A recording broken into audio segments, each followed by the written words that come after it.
Hello friends, welcome back to our YouTube channel. आज हम सीखेंगे। अभी देखिए, जो आईटी सेक्टर पिछले दिनों में अच्छा खासा रिकवर किया था, यानी पिछले मंथ में, उसके बाद और आईटी सेक्टर इस महीने में नीचे आ रहा है।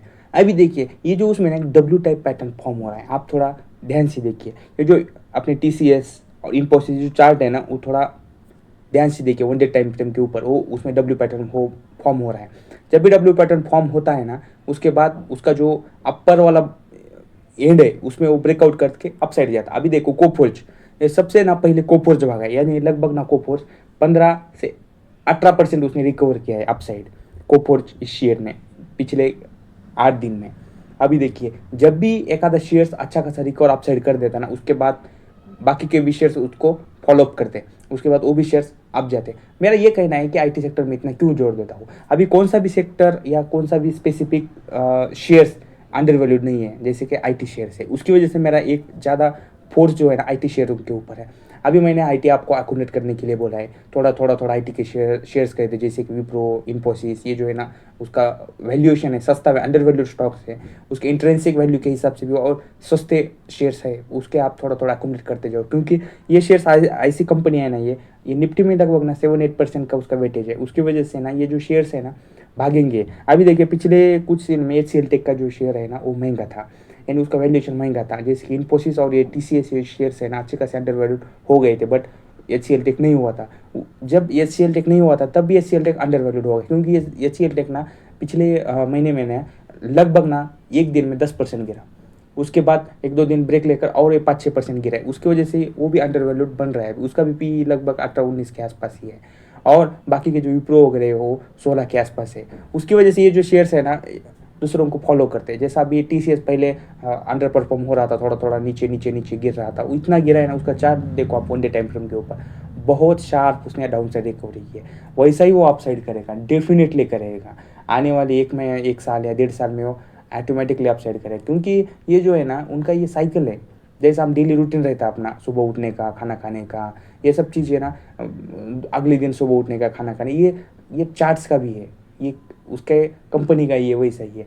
एक क्वार्टर, दो क्वार्टर, एक आधा साल खराब भी होते क्वार्टर, अंडर परफॉर्म नहीं रहते जैसे, वैसे उसकी वजह से ना इसके ऊपर ऐसा ज़्यादा भी ये नहीं करना चाहिए कि सेक्टर नहीं चल रहा, नहीं लेना चाहिए। कौन सा भी शेयर्स नीचे गिराना है, ऊपर ही जाता। और आपको उस कंपनी के ऊपर ट्रस्ट होना चाहिए।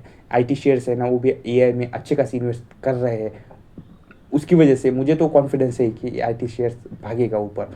थोड़ा टाइम लगेगा, एक आधा साल लग सकता है, बट वो आप थोड़ा उसको एक्यूमुलेट करते जाओ। क्यों एक्यूमुलेट करते जाओ? क्योंकि वो डिविडेंड यील्ड भी उसका ज़्यादा है। जैसे कि विप्रो का पिछले साल में ना, उसने भी लगभग 5% के आसपास उसका डिविडेंड यील्ड है। उसके बाद ये एच सी एल टेक ने भी डिविडेंड का अमाउंट डिक्लेयर किया है, 24 रुपीज़ के आसपास उसने भी अमाउंट डिक्लेयर किया है। वो भी 5 तारीख को अकाउंट में क्रेडिट हो गया। उसके बाद इन्फोसिस का भी अभी अगले महीने में अकाउंट में क्रेडिट हो जाएगा।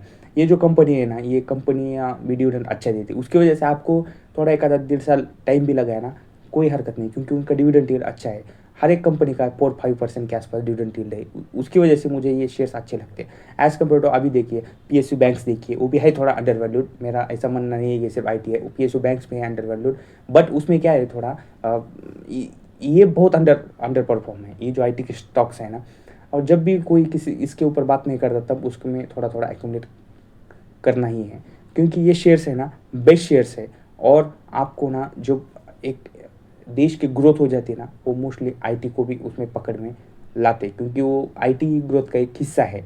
उसकी वजह से मेरा ये कहना है कि जैसे कि इंफ्रास्ट्रक्चर रहता, ये सब कुछ चीज़ें रहती जब, बट उसमें आईटी का मोस्टली ज़्यादा ये है, क्योंकि आईटी में क्या है, डाटा सेंटर्स है आपकी बड़ी बड़ी, जो क्लाउड या जो एआई वगैरह, इसमें जो कंपनियां हैं ना इन्वेस्ट करती है, वो आईटी कंपनी इन्वेस्ट करती है मोस्टली। अभी आपको लगता होगा अमेरिका का मार्केट तो इतना ऊपर गया है, ऑल टाइम हाई, नस्डैक हर रोज ऑल टाइम हाई को टच करता है, और अपना इंडिया का इतना क्यों है?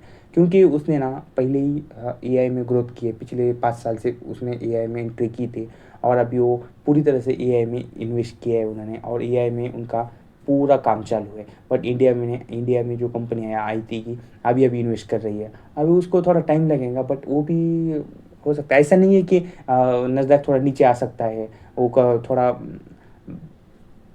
डाउन साइड आएगा तब भी और इंडिया का मार्केट थोड़ा करेक्ट कर सकता है। ये मुझे कुछ चार्ट्स में और भी कुछ शेयर्स है ना, जैसे कि इन्फोसिस वगैरह शेयर, और 100 पॉइंट नीचे आ सकते हैं, एक मेरा ये कहना है। तो आपके हिसाब से ये उसमें थोड़ा एवरेज करने के लिए आपके पास कैपिटल होना चाहिए, क्योंकि क्या है, ये जो कुछ वीकली टाइम फ्रेम है ना, पिछले 5 साल के लोएस्ट पे है। कौन सा शेयर्स? इन्फोसिस 5 साल के लोएस्ट पे है। यानी कोविड में भी इतने कोविड के हिसाब से उस प्राइस के उतना उसने डाउन साइड आया है उस प्राइस से। उसकी वजह से मेरा कहना है कि ये जो शेयर्स है ना अच्छे खासे गिरे। 1150 1160 में आपने इन्फोसिस कब देखा है? और जब भी आपने देखा है ना, आपने उसको कलेक्ट नहीं किया, उसको एक्यूमुलेट नहीं किया, तो आपने बहुत बड़ी गलती की। ऐसा हो सकता है, क्योंकि ये बेस्ट कंपनियाँ थी, रहेगी, क्योंकि उनमें पोटेंशियल है। उनमें लगभग 3-3 लाख एम्प्लॉयज़ उसमें काम करते हैं। तब आप देखिए ये कंपनी की अच्छी कंपनी नहीं हो सकती क्या? और कंपनी डूब सकती है क्या? मेरा कहना ये नहीं कि आपके पास जितना कैपिटल है वो पूरा आईटी में लगा लीजिए। आपके कैपिटल से ना 30% तो आईटी में अभी लगाने का आपके पास मौका है। बाद में 20% आपके हिसाब से और रिस्क रिवार्ड के हिसाब से आप इन्वेस्ट कर सकते हैं। बट मेरा कहना है कि 30% लगा सकते हो अच्छे अच्छे शेयर्स में। आपको जैसे कि कुछ कंपनियां भी है मिड कैप आईटी वाली, कोफोर्ज वगैरह या जेंसर टेक्नोलॉजीज वगैरह, ऐसी कुछ कंपनियां में भी आप इन्वेस्ट कर सकते हो आपके हिसाब से। और आपका थोड़ा उसके ऊपर थोड़ा स्टडी करके आप इन्वेस्ट कर सकते हो कि टेक्नोलॉजी भी है उसमें। ये जो है ना, ये कंपनियां जो है मिड कैप वाली, उसमें थोड़ा रिस्क ज़्यादा रहता है, जैसे लार्ज कैप में का रिस्क कम रहता है। और ये जो सब कंपनियां मैं बोल रहा हूँ ना, आपको भी इसके रिस्क और रिवार्ड के हिसाब से आपको इसमें इन्वेस्ट करने का है। आपको उस कंपनी में थोड़ा एनालिसिस करने का है कि इन्फोसिस ने एआई में कितना परसेंटेज या कितना करोड़ उसमें इन्वेस्ट किया है, और आने वाला उसका 5 साल का रोड मैप क्या है वो भी आपको देखने का है। टीसीएस कंपनी का देखना है, विप्रो, ये सब कंपनी का आपको देखने का है। मेरा वीडियो के ऊपर भी आपको ट्रस्ट नहीं करने का है, क्योंकि मैं तो बोल रहा हूँ कर रहे इन्वेस्ट, पर आपको भी देखना है कि गूगल के ऊपर जाकर या चैट जीपीटी के ऊपर जाकर भी आपको देखना है कितना उसने इन्वेस्ट किया है। ये तो सबको मालूम है, बट कितना किया है, उसका आने वाला विजन क्या क्या है, वो भी आपको देखने का है। कि ये सब चीज़ें देखकर आपको इन्वेस्टमेंट करना है, और आपके रिस्क रिवार्ड के हिसाब से। Thank you guys for watching this video. Thank you.